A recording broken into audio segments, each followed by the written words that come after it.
I was just texting my mic, actually, when I was saying that. Sorry.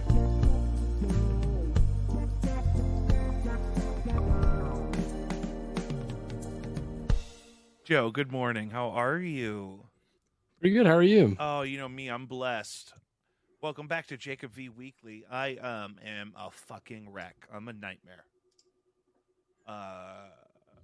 You should see my house right now, Joe. Joe and me are still separate for COVID precautions. Because I was positive at the beginning of January. Thankfully, no real symptoms.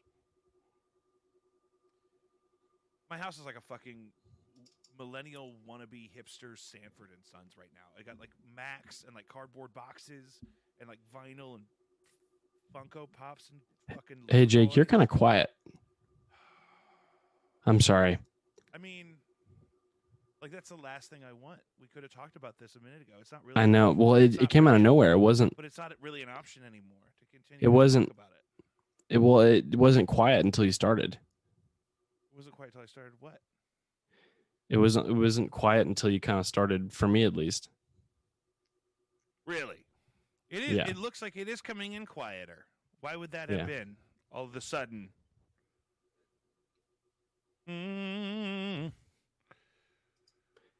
What about now? Yeah, it's a little bit better. It just was coming kind of in like the red before, and now it's not really. Go ahead and say something. Hey. Yeah, hey. Am I too loud? Do you want me to turn it No, down? I have you cut back a little bit so we're matching on the meters here. We should be fine. Yeah. Anyway, my house is a mess.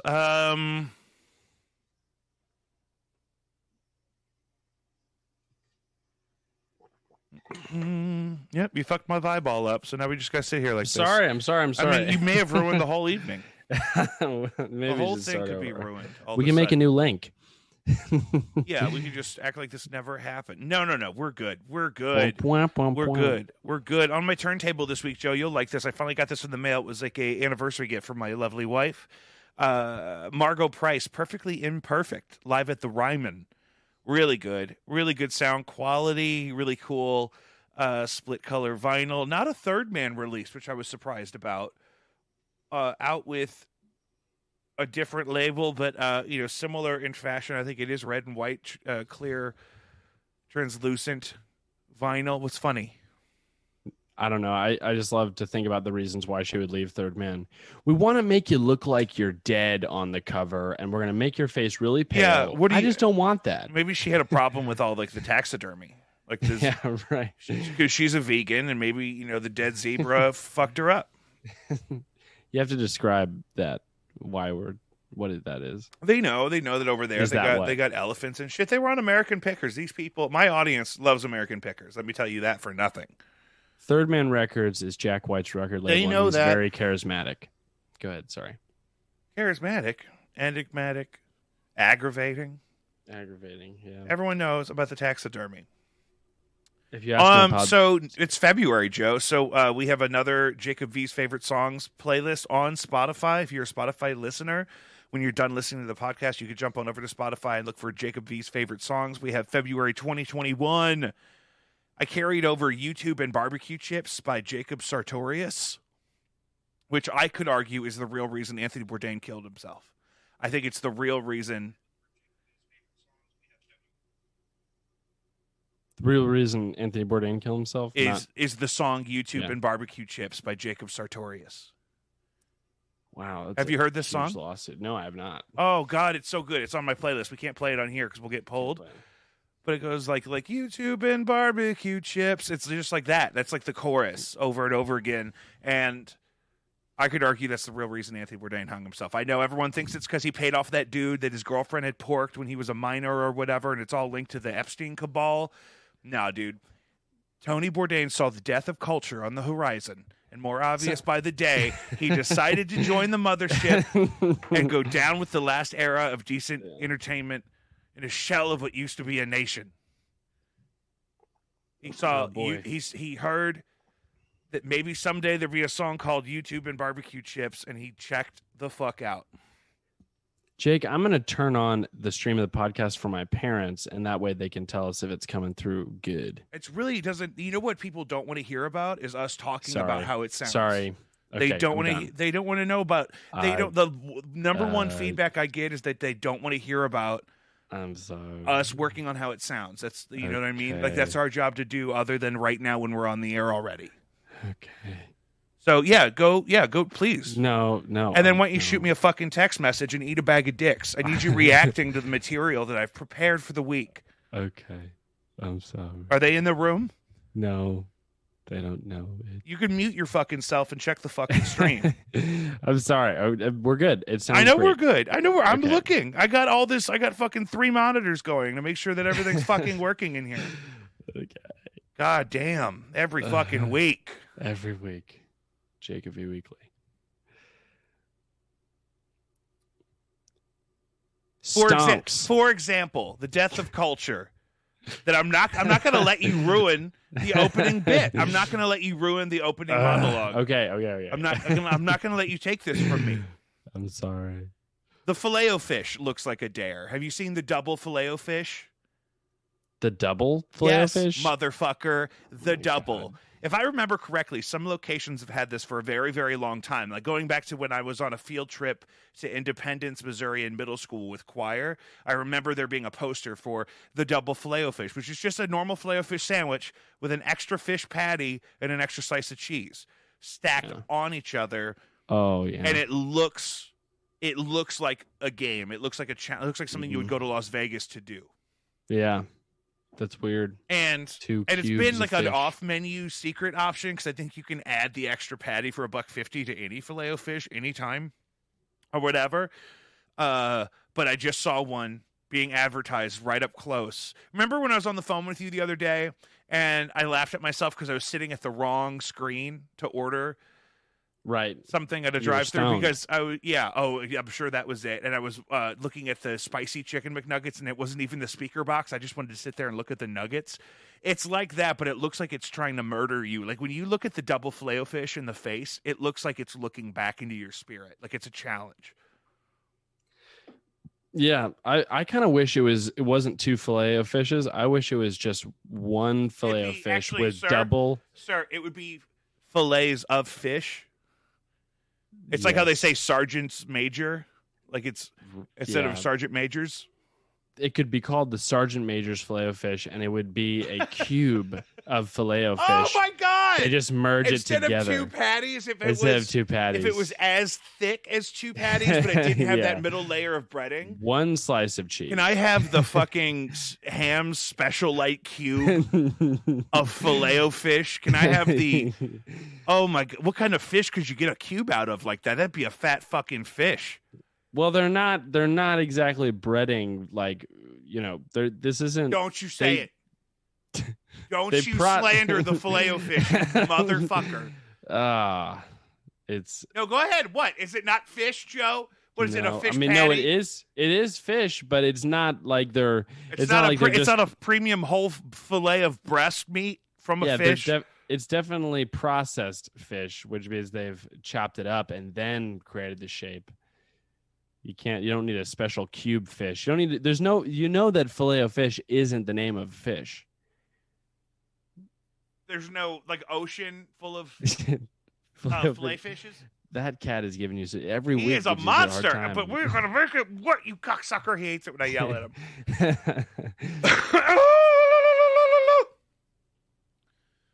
Am I coming in okay over there, Sergeant? Let's talk about the sound quality on our guerrilla style pirate radio fucking amateur podcast I do out of my basement. Let's talk about the sound quality while we also make jokes about the Sergeant Colonel General Pepper's Filet-O-Fish.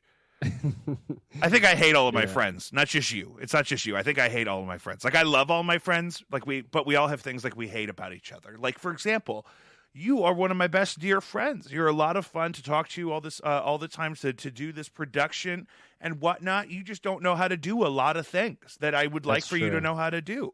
So we're going to work on that. It's worth it to me. Hopefully you'll learn how to meet some of my needs before I fucking die. But that's what love is. Some of my friends are like this. I'm sure, my friends we're not siblings. We're not identical in our backgrounds. Even people I grew up with and went to school with, we're not super similar culturally. You know what I mean? Like at home. Like one of my friends grew up Lutheran. Oh, wow. Going to Lutheran schools until high school. No kidding. Yikes. Yeah, that's crazy. Can you imagine? Those people really think they have the direct line to Jesus. They think they have the fiber optic cable to the Word of God. And I'm not here to tell them they're wrong. I just know that that's how they feel, and it's just a level of passion that I've never felt. And so I just think about that. I'm not even that worried about it, but that's a thing that happened. I'll get an email from them, I'm sure. You guys are the last fucking Gentiles living in Creve Coeur. You live in the parking lot. That is true. You live in the parking lot of the Jewish Community Center in Creve Coeur. Yeah. You and your giant Roman Catholic family. Yeah, you should come here during that 1 month or week or whatever. I'm never coming there again. It's impossible to social distance in your zip code. I've decided. There's 13 of you motherfuckers in that house right now. Yeah. Praise be.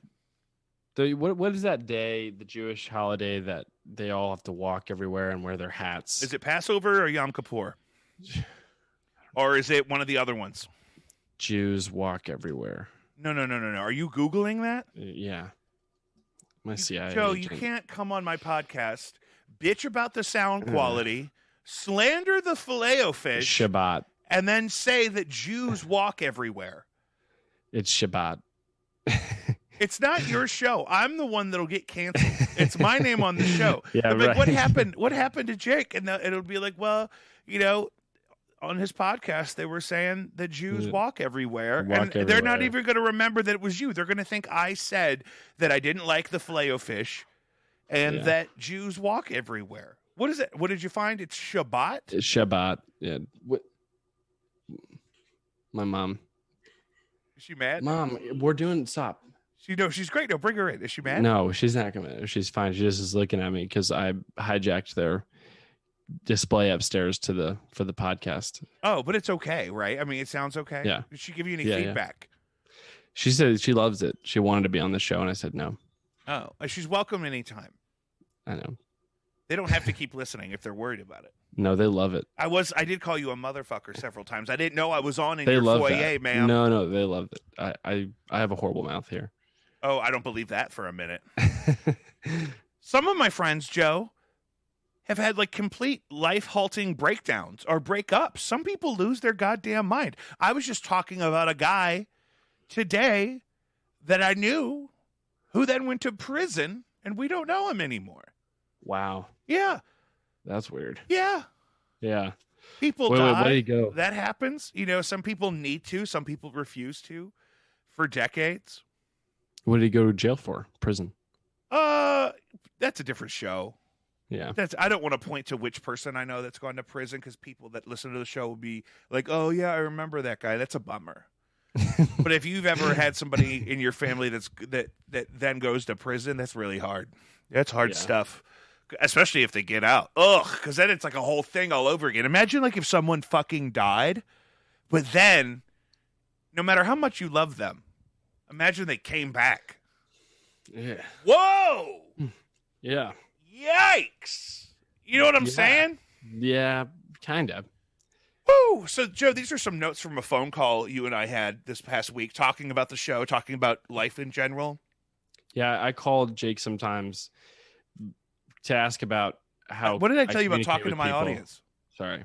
You don't talk to you're here talking to me, baby. I just want to give him context. No, it's good. So you and I had a phone conversation. Yeah. What are you drinking there?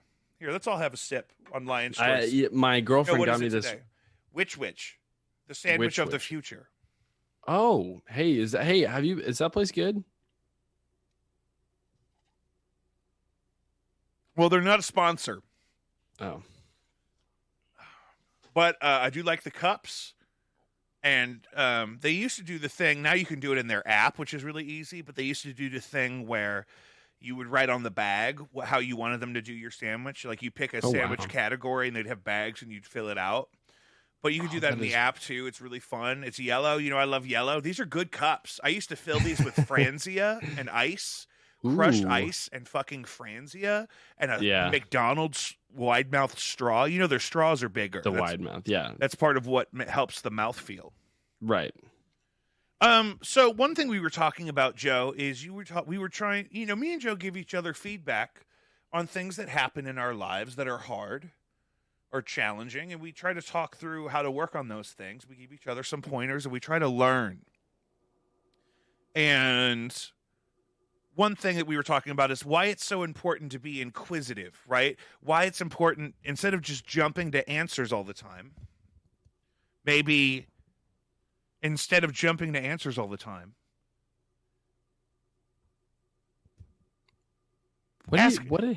asking some more. I was making fun of you. Asking questions, asking some more questions to develop a more educated answer. This may seem easy, but it's not always easy. And so we were talking about this in like the work context. Like we were talking about jobs we've had, either working in restaurants or in retail or something, and how you notice people come into situations with very different experiences and very different levels of social skills, social context, levels of parenting. If you work in a kitchen, you're going to work with children. Some kids that are like high school kids that are bussing tables and washing dishes, or you know what I mean, a hostess, or I worked in the pizza kitchen at a bar and grill. It was awful. The food was great. The food's a nice place. I just didn't, and I hung out there a lot, but it was just working in a pizza kitchen was not my thing. But you learn that, like, and my brother-in-law, he works in that industry, and so he knows this, that you don't always just get people that know how to show up every day and wash the dishes. Sometimes they have to be taught things like, hey, you probably shouldn't take 45-minute cigarette breaks on a Friday night at 7:30 when we're really busy and we're running out of butter knives because you're watching porn on your phone and smoking Newports in the alley. Like, what? Like, okay, so here's the thing. If any of that happened, you have to address that behavior, but maybe you need to try teaching that person why that behavior is problematic. Yeah. If you just fly off the handle and fire everybody the first time they do something, even if it's crazy, it's just going to be hard to keep things staffed as you notice these problems emerging in society. I hate how my beard is cut right now, which is also part of why I was trying to move the mic, because I look like a goddamn crazy person. It looks good. What is this? It's coming sideways out of my head, Joe. Well, you have a different image right now. I have the Zoom that's image. right. There's two cameras. Yeah. There are two cameras. So it looks thick from my angle. Yeah, it's a little too thick. I feel like a blockhead from Gumby. I do have a question actually to add to that. Do you think it would be better? Or is there any appropriate time to be rude to somebody about something they may not know? Like, is there any time where you should be like, why don't you know this? What, like? Yeah, I mean, you should maybe it's natural to react that way, especially in a situation where there's some mutual dependency in a professional environment. If I'm the dishwasher and I don't know how to manage my time and you're a waitress, you're going to get mad when you find out we're out of spoons because I didn't do the spoons right. You're going to get mad. But if you, that happens all the time. But if you just get mad and I don't know why you're mad and I don't know how to correct what was done wrong and then not do it again, those are the two things. I'm just going to think you're a bitch because I didn't learn anything. Because you got mad, and it seems like you're mad at me, but you didn't say, "Hey, listen, I'm sorry if I seem like I'm being a bitch, but we're out of spoons, and I got a bunch of fucking old people eating soup, and I got no spoons, Joe." Right. Well, okay. So, and we're talking about people who work together. So sure. So that's like the professional context is how it came up, right? Right. But I also think it happens in the education environment. It needs to. Right, I think any college education professional will tell you that.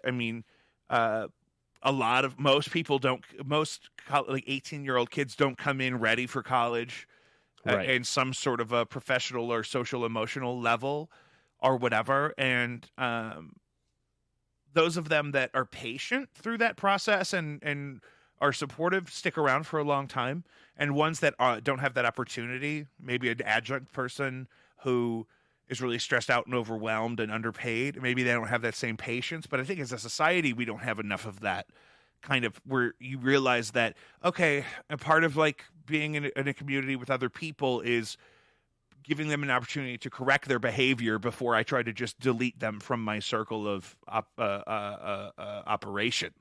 Right. And I guess as one more follow-up question, do you think that so if somebody clearly displays that they want to do a good job, but so if you're trying to decide if you need to fire them or not, and if somebody, I feel like the cutoff should be if they clearly want to do a good job beyond the paycheck. So if they want, like some people, you ask them, hey, do you want to do this job? And what they really are saying, I want this paycheck. Right. And if they clearly show that they want to do the job right, I feel like that actually requires you to offer them as a manager or whatever. I feel like that should require you to offer as much support as you can for them to get the job right. If they still can't, then they become unqualified for the position. But I feel like, what do you think? Well, yeah, you want to give people the opportunity to grow into doing the role correctly, especially if you're hiring somebody for a role that they've never done before, right? Yeah. If you're promoting somebody internally, which is a really good idea, you're probably going to have a manager who's never been a manager before because you promoted internally. He didn't start off that way. This maybe is his first management role. So you want to give them the opportunity to the point that it's that you can give them the benefit of a doubt. Now, if it turns up that, you know what, this manager is consistently losing a couple $100 every shift from the register or whatever, that's a different situation, right? Because that very quickly becomes stealing. Right.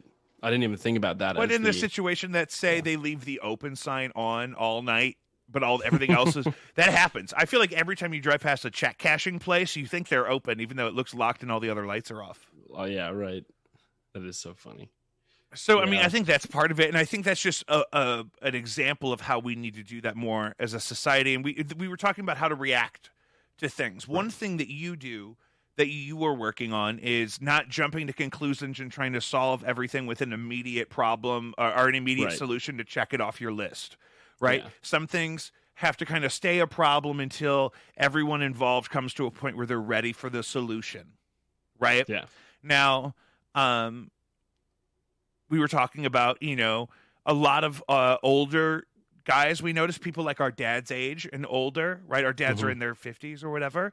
And people like that and older, like they probably grew up with dads that were more reactive and they would externalize any of their frustration or their anger in their way that, like, they respond more with they would respond more with like aggression or assertive sort of stuff as opposed to reacting maybe in a more compassionate way. I don't think our grandfathers were necessarily super lovey-dovey. Hey, how's everyone feeling? I don't think our grandfathers were like that in the 60s and 70s and whatever. So it changes, it evolves over time, you know what I mean? But you and I don't respond so well to that. If someone just snaps at us, we start to take it personally and we're like, whoa, I had no idea. I would never want to be involved in a situation that would make you that upset. You know what I mean? Yeah. It's how I feel. Like if it hardly ever happens lately because I'm a grown person. We don't, I don't owe him money or anything, but like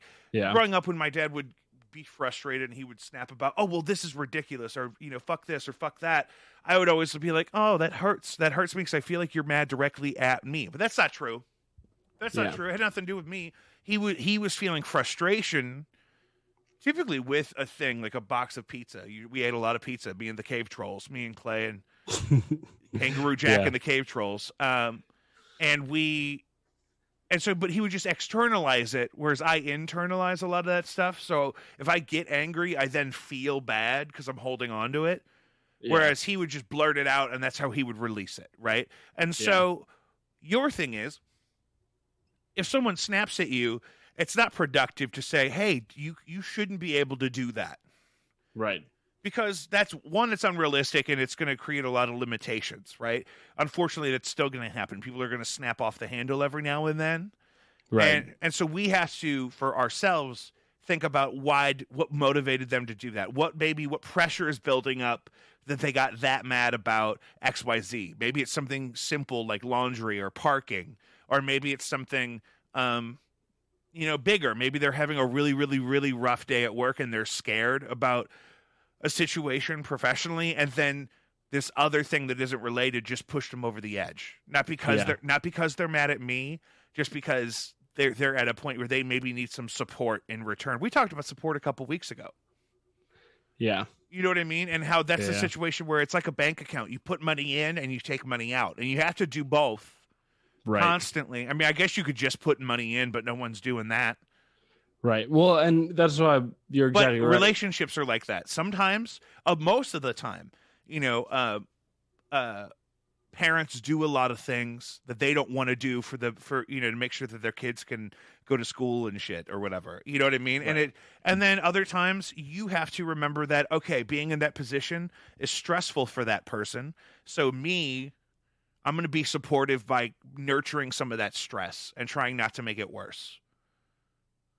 Right. Yeah. And on top of that, I was remembering a time, in the service industry where, and this used to happen all the time, but it doesn't anymore. I feel like I've kind of grown out of it. I'm glad. And mostly I just do my job really well now, and I feel like I've been given the equipment by my job to do my job really well. But I've been at jobs like, I'm going to say, the comedy club job, we were really on our own the whole time. And these conditions we work in were just really, really tough because it's really small. It's so cramped. And you're delivering these drinks to people who go to comedy clubs are crazy. Like people who go to comedy clubs consistently, it's such a weird scene. And it seems like such a weird dead art form that was never really big here locally, and that we would have had a big scene. You know what I mean? You have a couple spots at a time, maybe. Right. But so these people were just so mean. And if you didn't, they would lose their minds. And then the next moment they'd be laughing their asses off. And it looks psychotic. It is. And yeah, it is. I had this woman yelling at me right here. She was right here in my face because we have to be quiet, but she's also yelling at me. We're in the back of the thing. She was like whispering, yelling right here. No, she was for real. So we start right here, and then she begins to yell because I don't know, but for some, I don't think being quiet was part of it, but she was yelling. And after that, and so my reaction is, because I can't punch her in the face, I have the way that manifests is I start doing my job horribly because there's so much in me right now, so much sadness and anger and frustration and fear. And it was this whole mess. And, we got the manager, obviously, whatever, because I thought the table belonged to another person. So I didn't want to take it. So they're like 10 minutes into the set and they don't have any drinks and they're losing their minds. And belong to another server, you mean? Yeah. And if you in the service industry, you can't take people. No. Yeah. You don't want to, it's people's money because we get paid really little. You don't want to munch on someone else's grindage. Right. And so I started bringing in orders wrong, and I started because there was so frazzled. Much. Yeah. And you were overwhelmed by the negativity. Right. And I don't think, and that happens to a lot of people, I feel like, and I don't think what these people realize is if you want them to get their job, especially in a stressful environment that's clearly chaotic, if you want it to be worse off, do that. Lose your mind. Yeah, like if you don't feel like the service is going well, freaking the fuck out is not going to improve the service. Yeah. And if you see them fucking off, like if you see your waiter like on their phone, hey, I'm going to stop you. You still don't say anything. Really? No. Yeah, you don't say. What am I going to say? Hey, person who I'm trusting with my food that I'm going to take into the nourishment of my body, can you please get off your fucking phone? Right. Like, that's not the move. You know what you do is you're super, super patient, and you're fucking steaming on the inside. And when it comes time to tip, you tip 20% anyway because you don't know what that person is going through. And then you get in the car and you bitch at your wife about it, and then she calls you a Karen. And then you go home and you go back to that same fucking club with that same piece of shit waitress the next night. Yeah, and then you thank them. Because that's what you do in a civilization. That's right. You're not going to be the crazy one. The story starts with, oh, this waitress was on her phone, so I had to wait 3 extra minutes for my gin and tonic, which is mostly gin, very little tonic, because extra ice, but not like, can I make it a double, but can you charge me for a single? Yeah. And why? You had to wait 3 more minutes for another drink that you don't need? You fucking goblin, get out of here. You wait. Yeah. You fucking wait. One of our favorite sushi places with one of our favorite waitresses in town, we would go on this certain night because it was after Weight Watchers, and it was always fucking slammed, and the service took for fucking ever, and there would be one waitress because they're not supposed to get slammed like that on that night. Right. And we did it for weeks. We did it for months. Same waitress, same spot, same time, always the same negative experience, and it was not her fault. It was that everybody that restaurant was empty, and in 5 minutes it was full, and everybody ordered a bunch of food at the same time because we all fucking waited next door, and we sat around and talked about the new fucking Nutri-Grain bars, and then we decided to go eat because it's half off sushi night or whatever it was. I mean, and then you just put up with it. You just put up. It's part of the experience. Was this Wishi sushi? No. No. Okay. Yeah. Solve that. So we shut that. I was supposed to have a fucking salad, I thought, this evening. DoorDash probably fucking stole it. That's happened to me before. I've had like a Postmates driver supposed to be coming to my house, and it says it was delivered, and then it's not there, and I look, and they're gone. Yeah. I can't do the delivery food. Yeah. Well, no, you got to. I'm not going out in that crazy world. Joe, good God, what have you done to me? So we solved all that. You didn't get to our kids staying younger. Oh, so we talked about part of the process is like social maturity, right? And in psychology over the last 200 years, we've learned that it's better for an individual to grow for longer and slower. Right? For growing up to be a natural process that is not rushed or forced along by any kind of trauma or undue stress, right? We just know that. You could Google that shit. Fuck off. Like, that's not the part we're here to argue about. That's the literature, okay? And then we talk about how that's really such a privilege, even with all of the technology and the improvements to modern life, the standard of living being so much higher than it was 100 years ago, but how so much of that is a privilege. Certainly not even just here in the United States, but amongst United States citizens, people that are that live in poverty are much more susceptible to certain types of trauma. All types of trauma, really. It's a higher stress environment, and so that innocence can be compromised a lot earlier, and that's going to inhibit, being a fully well-adjusted grown adult later. Most people never get fully well-adjusted unless you have a lot of, money and you don't blow it on making yourself worse. Yeah. And I think these TikTok kids, they're like 17 years old, just sitting watching the High School Musical trilogy, just chilling. Sorry. I mean, TikTok, this is like when Al said, "Hey, what's going on with chicken sandwiches?" And I'm like, Al, what is it? That was 2 years ago, Alfred. He said that? He said it on an episode of this show. This show started in October of 2020. And he asked on an episode of the show, hey, what's going on with chicken sandwiches? That was 2019, Al. Yeah, right. Chicken sandwiches were 2019. That's so awesome. The Popeye's chicken sandwich was certainly pre-COVID. Yeah.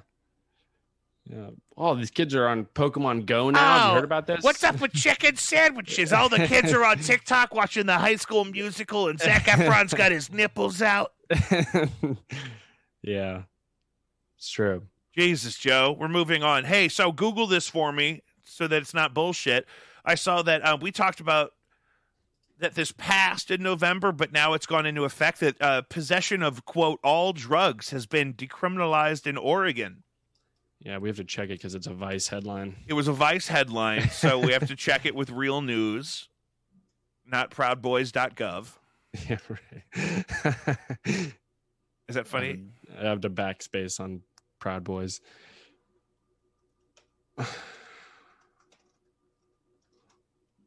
And this includes things like recreational street heroin, cocaine, and meth.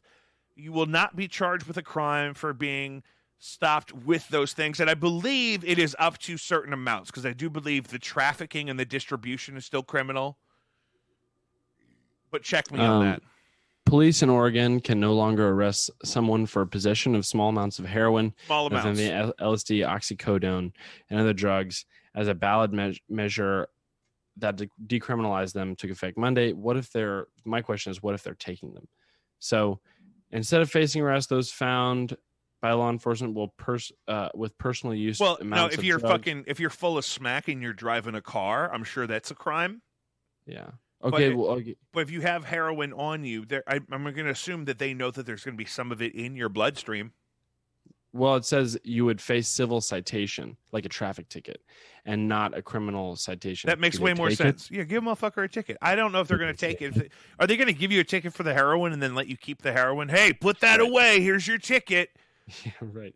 Do your drugs at home. That's a good question. These are questions.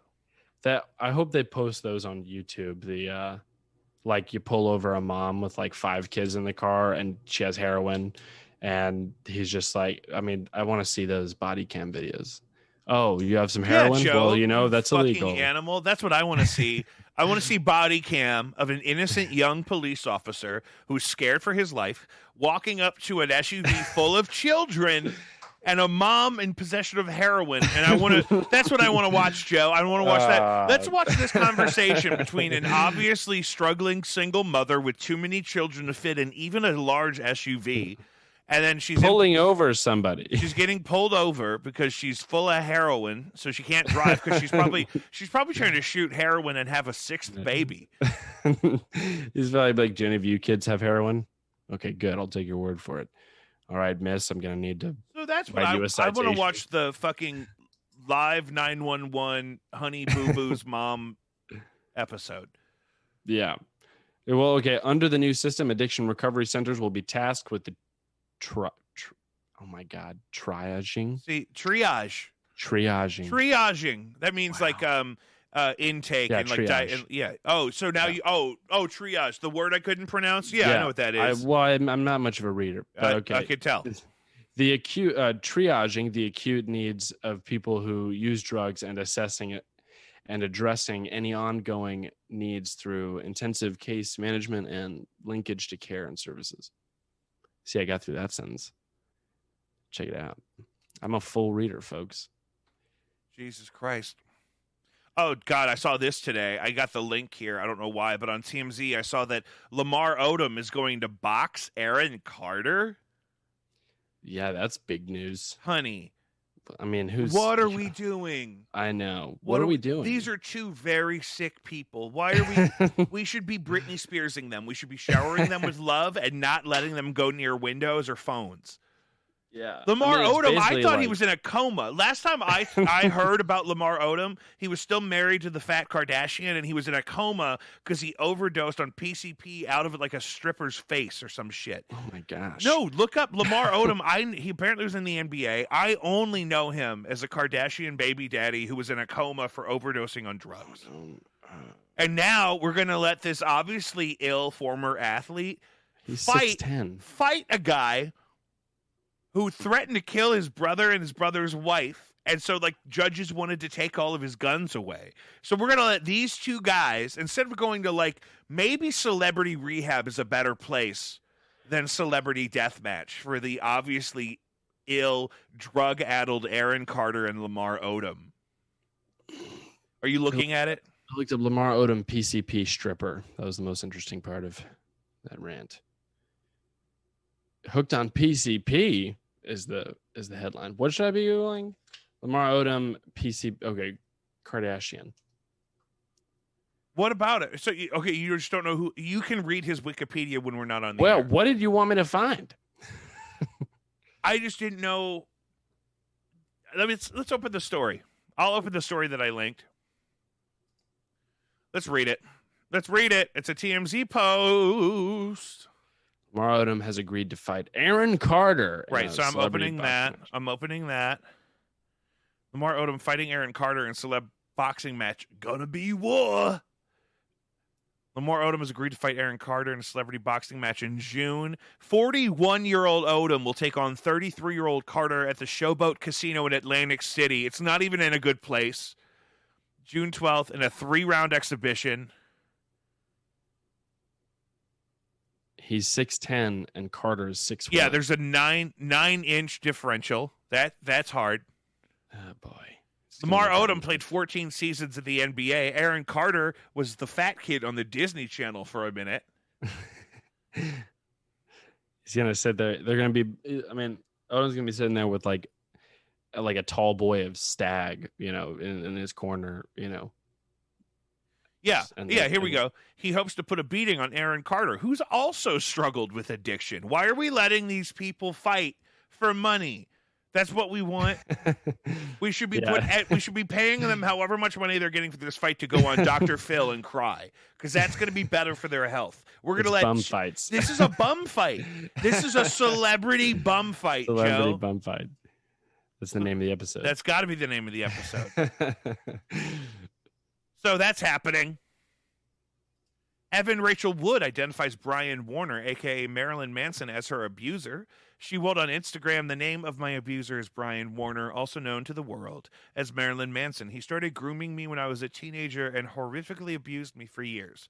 I was brainwashed and manipulated in submission. I am done living in fear of retaliation, slander, or blackmail. I'm here to expose this dangerous man and call out the many industries that have enabled him. Before he ruins any more lives. I stand with the many victims who will no longer be silent." So I guess we're done with him now. Yeah. I guess that's our first big Me Too thing since COVID, right? We really took a break from outing. Has it been that long? I mean, since we've had a big one? Like, this is a big deal. I think Marilyn Manson's going to get like a hip hop pass where it's like, well, I mean, what does he write about? All his friends are coming out and saying, we already told you guys he was a piece of shit. Like Wes Borland. But like if you think about the crowd that follows Marilyn Manson, and you think about it's like, well, that's you met a guy at my wedding that listens to a lot of Marilyn Manson.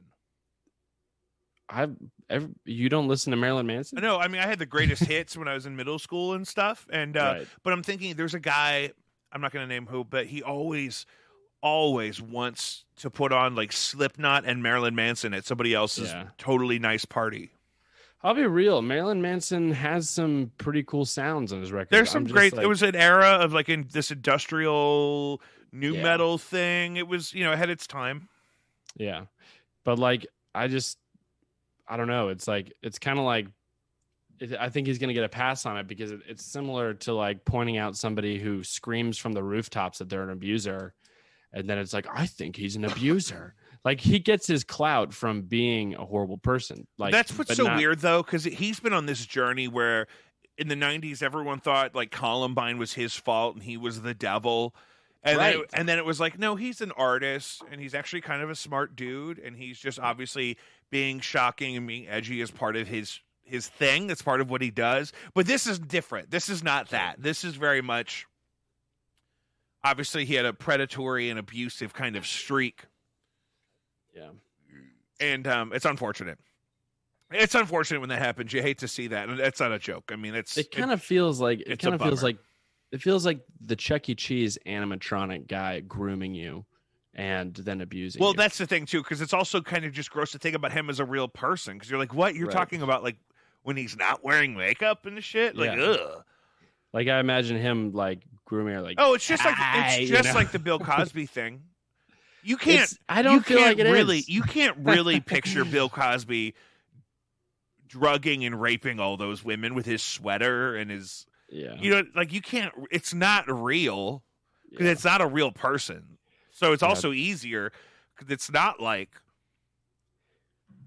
Yeah. Thank God Mr. Rogers died when he did, because what would have come about it? Thank God Mr. Rogers never brutally raped anybody and we found out about it. We don't know that. I mean, the way he was handling those puppets, I was like, that just seems toxic. Thank God that no one has come forward against Mr. Rogers, because I couldn't handle it right now. It's a sensitive time for our nation. COVID update. Yeah. Everything sucks, Joe. All life is now apparently terrible. It's not just you.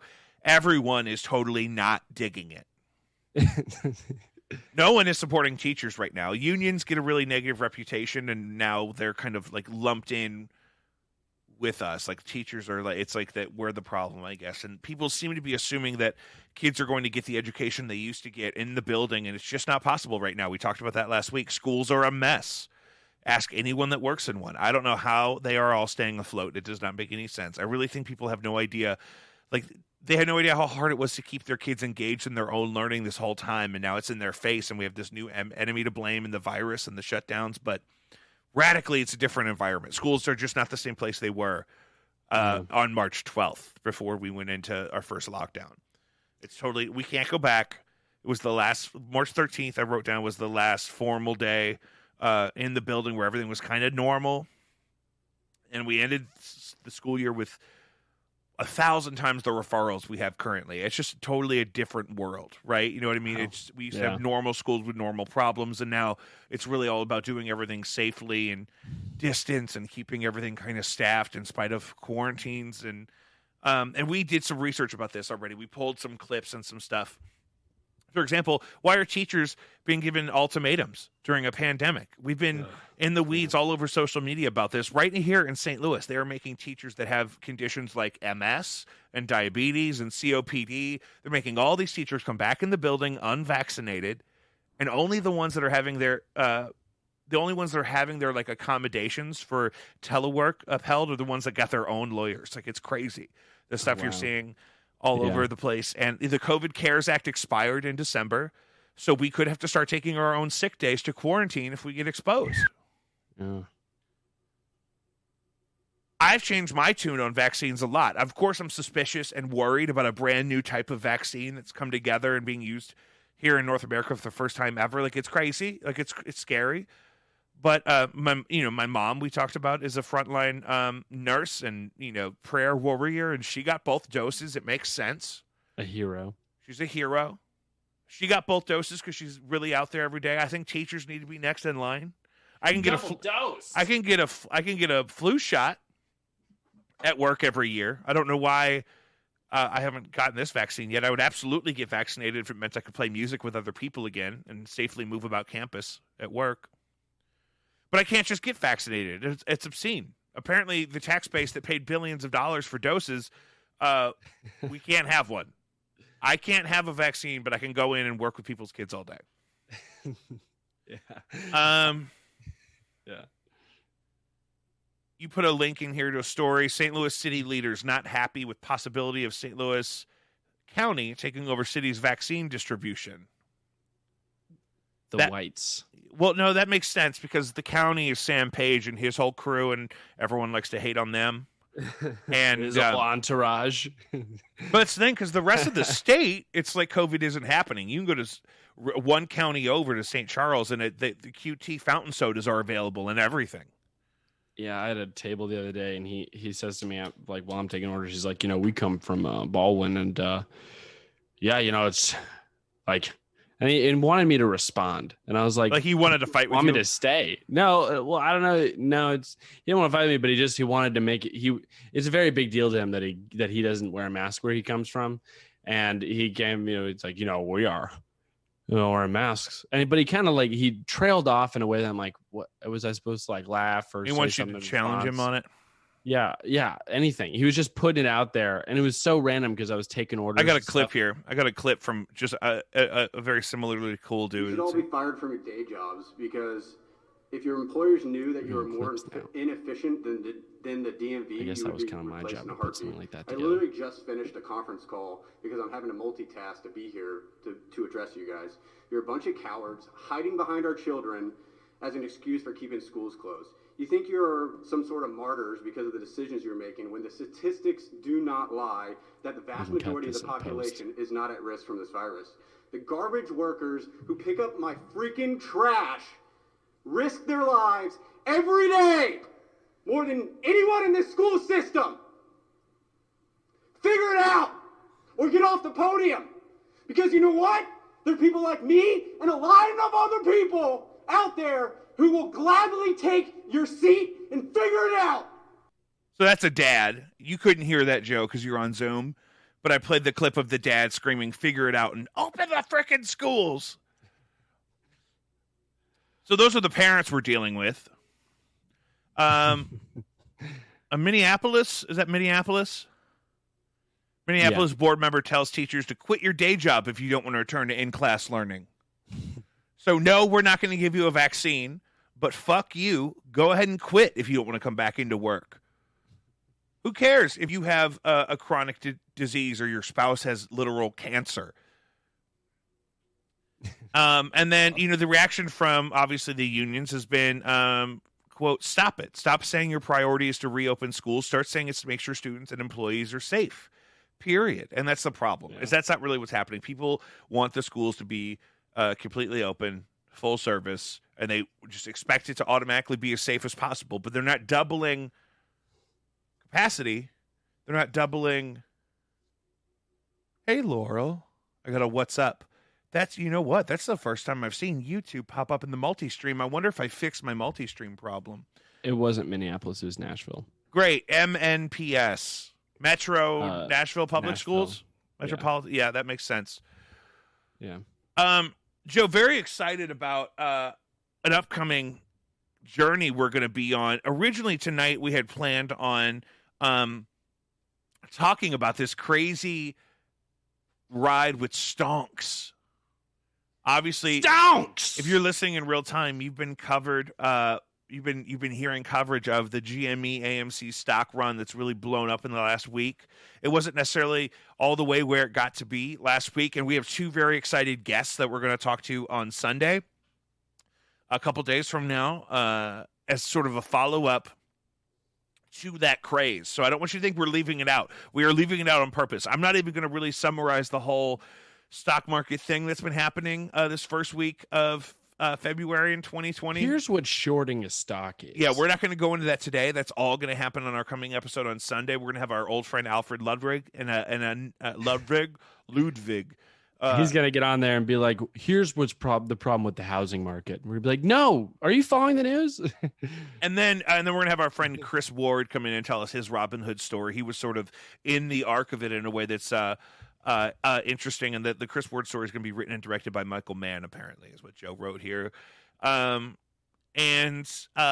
think that is going to be a great follow-up to because we're going to get to see how the market closes this week on Friday. Right now, I think GameStop is still up from where it was before the Reddit thing happened, but it's obviously way down from its peak. AMC, last I checked, was below 10, which is woo. If you got hot into heavy into AMC, girl, look out.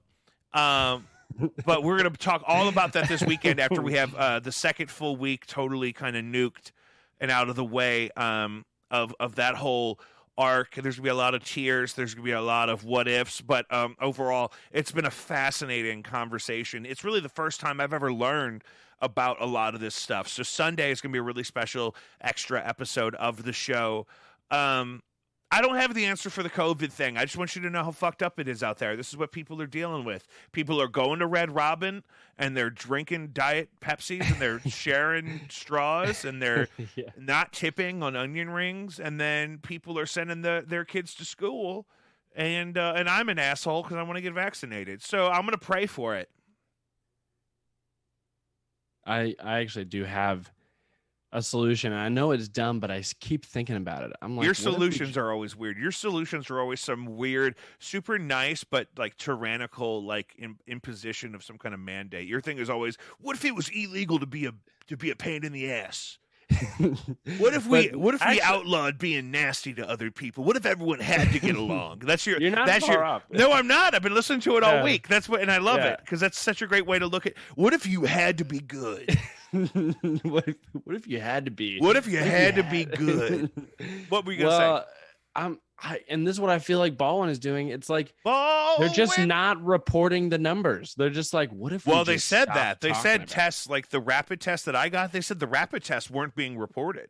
Right. I just feel like if we just stop talking about it, it really actually won't exist. That's what Morgan Freeman said about racism. Well, I mean, yeah, I don't agree with that, but I mean, that seems complicated. Is that racist to disagree with Morgan Freeman about racism? That's the real, like, he said just stop talking about it. He said just stop addressing it. Yeah. I don't think that would help. I think we should probably point it out if we see it, right? That's a great analogy. You just came up with that so fast. That's exactly what happened, though. Because it does impact people in their personal life. But, like, and you can't just stop reporting on it. Because we could just say, oh, it's illegal to be racist. Yeah.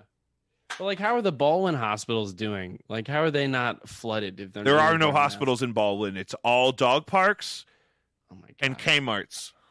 They're just, wow, Kmart's really crushing it then with the vaccine stuff.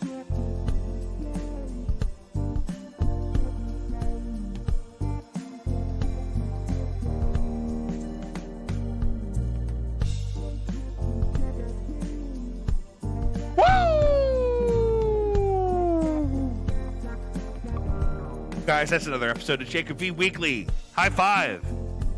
Follow us wherever you get your podcasts, Spotify, Apple Podcasts, Podbean, Google, whatever. You can bing it. We also have a new Instagram page for the show. We forgot to mention the Instagram page, Joe, at Jacob V Weekly, where we post exclusive content and now clips, highlights from previous episodes, and more. And if you sub to our premium content, boy, do I have a show for you on Periscope. You can find original music by Jacob V on all of your music platforms. On Bandcamp, there's also some exclusive offerings from bands that I've been in, Too Deep and Battle Stag. And I found out I have like 9 Bandcamp pages because of like hoarding band names. I curate the monthly playlist on Spotify since May of 2020. Jacob V's favorite songs. Find those. We did it, guys. Be safe. High five.